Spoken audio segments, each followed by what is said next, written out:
Llevo 2 semanas encerrado en este hotel, acusado de saquear los restos arqueológicos de Mesa Verde. Yo, que hago todo lo posible por conservarlos. Soy Gustav Nordenskjöld, soy científico. Cuando eran los vecinos los que saqueaban, no había ningún problema. Pero que sea un sueco quien lo haga. Este país ha mandado a la horca a simples ladronzuelos. ¿Qué no harán conmigo? ¿Cómo he llegado hasta aquí? Seguramente sea por haber conocido a Richard Wetherill. Aunque creo que todo empezó antes, un 18 de diciembre de 1888. 18 de diciembre de 1888. Esta historia comienza como una historia de vaqueros. Nuestro protagonista, Richard Wetherill, y su cuadrilla llevaban días buscando un rebaño, un trozo de ganado perdido. En esta ocasión tomaron rumbo a Mesa Verde y en esta ocasión sería diferente. Cabalgaron hasta el borde de un acantilado para poder ver mejor todo el horizonte y lo que apareció ante sus ojos no fue el ganado, sino una visión casi de cuento de hadas.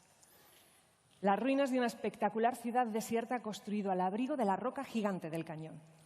Parece un palacio, dijo alguien. De hecho, más tarde este sitio sería conocido como Cliff Palace, el palacio del acantilado. No podían dejar de hacerlo. Se las apañaron para llegar a la ciudad perdida y se encontraron que en algunas de las casas mejor conservadas todavía había enseres, platos, vasos, juguetes, hachas de piedra, como si quienes se hubieran ido lo hubieran hecho de forma repentina. Lo que todavía no sabían es que eso había pasado hacía 1000 años. Lo que todavía no sabían es que acababan de descubrir uno de los yacimientos arqueológicos más importantes de todo Estados Unidos. Y lo que Wetherill tampoco sabía es que acababa de nacer en él la necesidad de saber más sobre esas gentes perdidas. Y lo primero que aprendió fue su nombre, Anasacis, que era como les conocían los navajos, con quienes Wetherill llevaba años trabajando. Anasazi en lengua navaja significa antiguos enemigos. Durante los 3 años siguientes, Richard Wetherill estuvo recogiendo por su cuenta objetos y restos humanos de su palacio en el acantilado de Mesa Verde. El vaquero se convirtió en un arqueólogo apasionado que incluso llegaba a realizar exposiciones itinerantes con lo que encontraba. Y fue gracias a estas exposiciones a que su trabajo llegó a oídos del explorador y científico sueco Gustav Nordenskjöld. El encuentro entre ambos supuso un antes y un después. Gustav Nordenskjöld pasó el verano de 1891 en Mesa Verde enseñando a Wetherill y su cuadrilla técnicas arqueológicas para sus excavaciones. Gracias a Gustav, Richard Wetherill pasó de ser un vaquero con un mero interés inicialmente económico en la arqueología a utilizar métodos científicos. Y fue por entonces cuando ocurrió el incidente del Hotel Strater. Lo que pretendía Gustav Nordenskjöld era llevarse algunos de los restos de Mesa Verde a museos finlandeses y así preservarlos del expolio al que estaban sometidos por parte de la propia población local. Pero, claro, a esta población no le hizo ninguna gracia que viniera un extranjero a llevarse sus cosas. Así que fue detenido y arrestado en su propia habitación de hotel. Con los conocimientos adquiridos de su amigo el científico sueco, la carrera de Wetherill era ya imparable. Y esa necesidad que él tenía por saber más de las gentes que levantaron el Palacio del Acantilado le llevó en 1895 al núcleo, a la nave nodriza de esta cultura, al Cañón del Chaco, y dentro de él a las ruinas más espectaculares.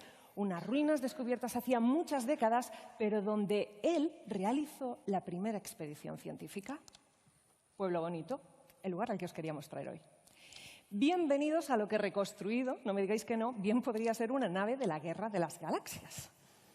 Vamos a ver, ¿qué narices es esto? Pueblo Bonito es un complejo habitacional que fue habitado entre los años 800 y 1150 de nuestra era, pero en América.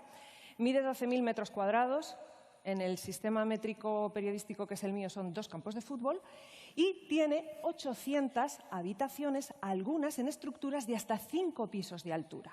Levantado, como estáis viendo en la imagen, al abrigo de la roca del cañón, Pueblo Bonito responde a un patrón que se repite en todo el cañón del Chaco, pero esto es lo más importante. Y ese patrón es una estructura semicircular, como estáis viendo en el plano, en torno a la cual se levantan las habitaciones, recordad, 800 en Pueblo Bonito.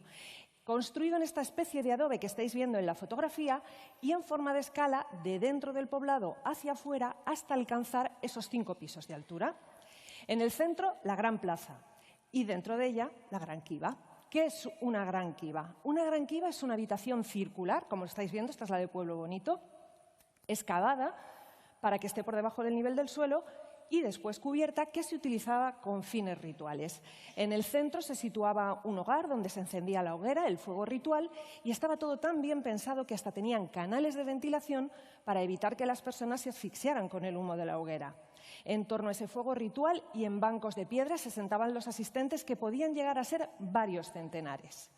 En Pueblo Bonito no hay una gran quiva, sino dos, como estáis viendo, cada una de ellas coloreada en azul, cada una de ellas a un lado de ese muro que corre de norte a sur dividiendo Pueblo Bonito en dos mitades iguales. ¿Por qué?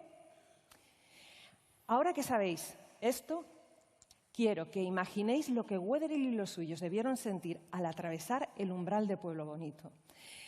Y seguid imaginando, porque lo que se encontraron fueron espectáculos como estos. Increíbles petroglifos en la roca trasera que alberga el poblado. Hasta 10.000 piezas de cerámica bellísimamente decoradas, como estáis viendo. Esto es una de las formas de arte más representativas de la cultura anasazi. Joyas, hasta 50.000 piezas, sobre todo de turquesa, pero también de otras piedras preciosas. Y entre esas joyas se encontraron también una docena de restos humanos esqueletizados. Yo no sé vosotros, yo cada vez que veo y oigo esto me estalla la cabeza y me hago 1000 preguntas. Y seguro que a muchos de vosotros os habrán parecido fascinantes muchas de esas imágenes y también os haréis preguntas. Preguntas que realmente se hacen todos los expertos, en algunos casos encontrando respuestas y en otro caso siguen habiendo incógnitas. Por ejemplo, cuando habéis visto la primera imagen de Pueblo Bonito, muchas veces pensado, ¿esto qué demonios es? Bueno, ya os ha contado Susana, es un complejo habitacional, una urbanización, digamos, de la época, o eso pensaban, porque ahora algunos expertos piensan que igual podría ser un punto de comercio o un centro ritual. También está la incógnita de cómo se las apañaron para hacer esta construcción en un sitio tan inaccesible, y más cuando ahora sabemos que no tenían ni fuerza animal ni herramientas metálicas. Pensar que tuvieron que arrastrar vigas y bloques de gran tamaño. Y, por supuesto, ¿quiénes construyeron esto? ¿Quiénes eran estos anasazi? Pues sabemos que eran grandes artesanos, agricultores que incluso desarrollaron sus propios sistemas de irrigación, pero que no conocían ni la metalurgia, ni la rueda, ni la moneda, aunque sí que eran activos comerciantes. Tampoco tenían escritura, pero sí conocían los ciclos solares y lunares, como demuestra la propia orientación de Pueblo Bonito y algunos de los petroglifos de la roca trasera. Es más, incluso se especula con que podían practicar el canibalismo. Pero quizá la gran pregunta es ¿por qué abandonaron esta estructura de una forma que parece tan repentina y, sobre todo, a dónde fueron? Hoy se considera que los descendientes de los anasazis podrían ser los actuales indios pueblo. Pero no está claro si esta transición es étnica o únicamente geográfica. Hay otras teorías que apuntan que pudieron haber migrado hacia el sur, hacia Mesoamérica, e incluso otras teorías más polémicas señalan que podrían incluso haber formado la cultura azteca. Bien, pues sobre todas estas incógnitas, Pueblo Bonito, además de presentarnos preguntas, también nos puede dar muchas respuestas. ¿Y sabéis cómo, entre otras cosas? Gracias a los restos humanos esqueletizados. Los primeros los que encontró Wetherill, que dejó en el Museo Americano de Historia Natural. Pero después, a lo largo del tiempo, se han realizado nuevas excavaciones y en otras habitaciones de Pueblo Bonito se han hallado más restos humanos esqueletizados. El estudio de estos huesos es lo que nos ha dado información real y fideligna sobre cómo vivieron los anasazis, sobre cómo vivieron estas personas. E imaginad todo lo que nos podrán decir en un futuro cuando tengamos nuevas técnicas con las que seguir estudiándolos. Como solo tenemos 20 minutos y no quiero daros mucho la turra, quedaos con lo que siempre dicen los antropólogos, y es que los huesos hablan y dicen la verdad. Su trabajo es escucharlos y ese trabajo, por supuesto, lo han hecho también en Pueblo Bonito. Bueno, y además de estudios antropológicos de huesos que tanto le gustan a Susana, también hay estudios genómicos. En 2017 se publicó un estudio en Nature Communication en el que se analizaba el ADN de algunos de los restos ya rescatados por Richard Wetherill hacía más de 100 años. Y lo que se encontró es que 9 de estos restos compartían el ADN mitocondrial, que es el ADN que heredamos de nuestras madres. Y las conclusiones que sacaron es que la cultura anasazi era matrilineal, no matriarcal. Matrilineal significa que había una familia que la dominaba y heredaba su estatus, su liderazgo de una línea de mujeres. Por desgracia, este descubrimiento tan importante se vio eclipsado porque este artículo tuvo más repercusión por una polémica que trajo consigo y que tiene que ver con la conocida como Ley Estadounidense de Ley de Repatriación de Restos Indígenas, la NABCRA. Esta ley, que se aprobó en 1990, exige que aquellos museos e instituciones que tengan restos humanos u objetos sagrados asociados a nativos indígenas americanos o hawaianos hagan un catálogo de los mismos y consulten con las tribus por si éstas pudieran demostrar de forma clara y fehaciente que son restos de sus antepasados.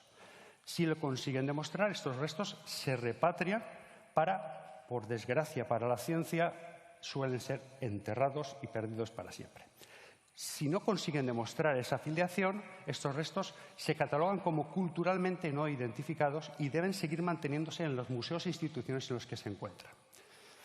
¿Y cómo demostramos que son unos restos de una tribu? No. Bueno, pues tradicionalmente se han empleado técnicas arqueológicas, antropológicas, forenses, pero en los últimos años se ha emergido con fuerza una nueva técnica, el análisis de ADN antiguo, del cual nos ha hablado esta mañana Eva Caballero.